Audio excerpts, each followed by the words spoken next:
Alors on ne sait pas combien de temps va durer ce confinement, on ne sait pas non plus comment l'économie va reprendre, va repartir après ça, et vous faites peut-être partie des photographes qui ont des problèmes là pendant ce confinement, des problèmes de trésorerie, et peut-être qu'ils vont en avoir. Des aides ont été promises par l'État, et voici donc une vidéo qui va faire un point réel sur ces aides. C'est vrai, c'est pas vrai, qu'est-ce qui est possible, qu'est-ce qui est pas possible, et tout ça, tout ce que vous pouvez prétendre et pas prétendre. Là, ça sera la version courte parce que la version longue dure plus d'une demi-heure, et je la mets dans une autre vidéo que vous pourrez regarder après si vous voulez avoir plus d'informations.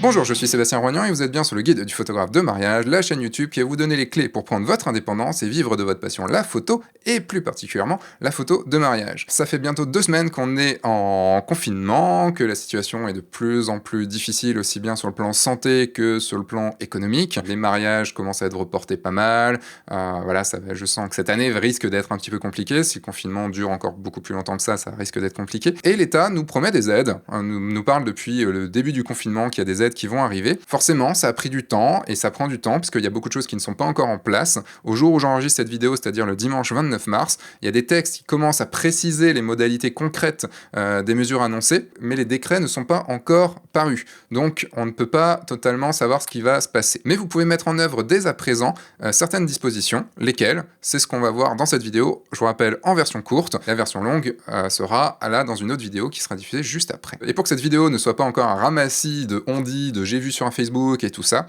j'ai fait appel à un ami comptable et photographe amateur qui s'intéresse vraiment de très près à tout ça. Il est du genre assez obsédé par je veux des informations, il est du genre à lire les textes de loi, les jurisprudences et tout ça, un peu comme Joël Verbrugge, mais côté comptabilité, fiscalité. J'ai nommé Vincent Mort qui est à Lyon du coup, qui est comptable à Lyon. Je préfère aussi mettre en garde, tout va évoluer dans les prochains jours, donc il y aura des mises à jour à faire sur cette vidéo, donc je ferai pas des vidéos tout le temps, mais il y a un document qui est en lien dans la description, sur lequel moi et Vincent on mettra les choses à jour quand les choses paraîtront, et également sur ma communauté Oui Je Le Veux, donc ma communauté des photographes de mariage. Vous avez le lien d'inscription en dessous dans la vidéo, enfin dans la description. Je vous donnerai les mises à jour aussi dans cette communauté, et en plus 5 jours sur 7 je vous donne des exercices à faire, je vous explique un concept et je vous donne l'exercice à faire pour faire avancer votre boîte, faire avancer votre communication, faire avancer votre entreprise. Il y a 11 questions auxquelles je vais répondre, et donc version courte. Est-ce que c'est interdit pour les photographes de travailler ?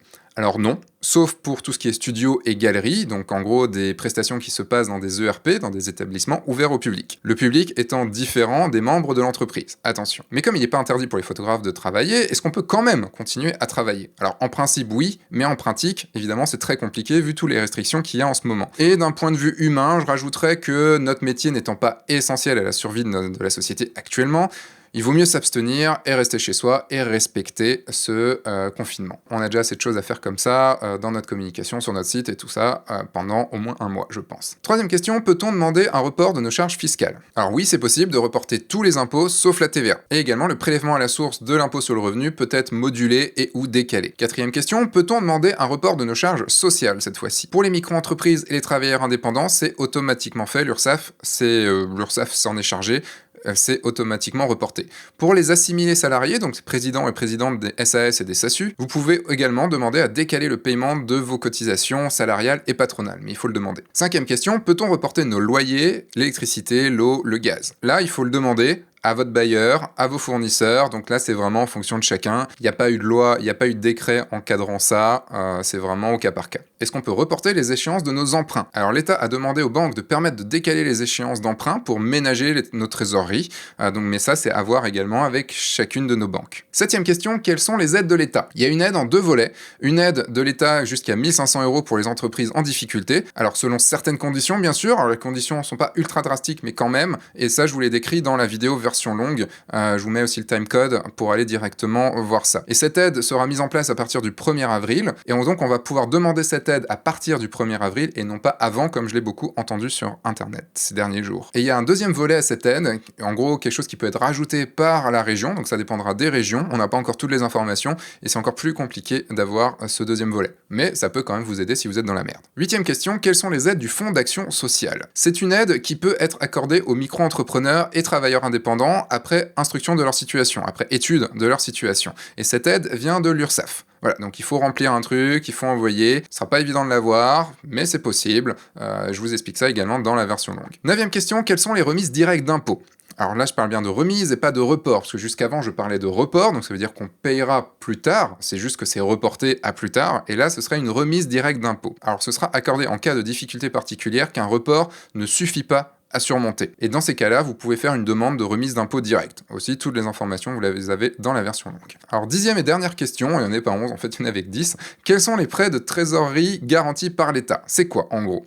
En gros, c'est l'État a mis en place un dispositif de prêt garanti par lui-même, à hauteur de 90%, permettant aux banques d'octroyer des prêts à des taux faibles et de manière simplifiée. En gros, on va pouvoir faire des prêts beaucoup plus facilement. Alors c'est un prêt qu'on pourra commencer à payer dans 12 mois. On a jusqu'à la fin, jusqu'à décembre pour pouvoir le demander et on aura 5 ans en gros pour le payer. On peut le payer sur 5 ans. Voilà. Donc ça peut nous aider vraiment à passer cette mauvaise passe.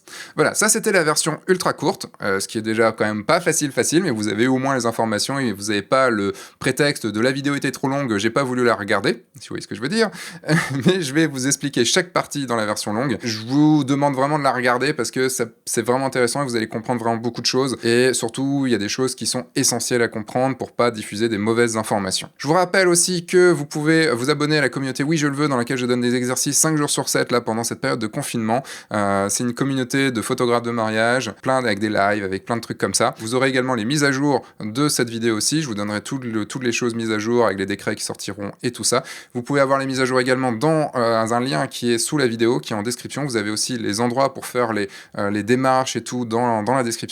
J'espère que cette vidéo vous aura plu, j'espère que cette vidéo vous servira. En tout cas, partagez-la à tous ceux qui commencent à dire des conneries comme ça sur internet. Là au moins, voilà, c'est documenté et tout ça. Et rappelez-vous aussi que c'est une vidéo qui a été faite le dimanche 29 mars, et donc les choses vont évoluer à l'avenir. Je vous fais des bisous, prenez soin de vous, sortez de votre zone de confort, faites des photos, amusez-vous, travaillez sur votre entreprise là pendant ce confinement, et surtout prenez soin de vous et de vos proches, et continuez à signer le mariage, puisqu'il y a quand même des mariages qui se signent pendant ce confinement. Je vous souhaite une bonne journée, au revoir.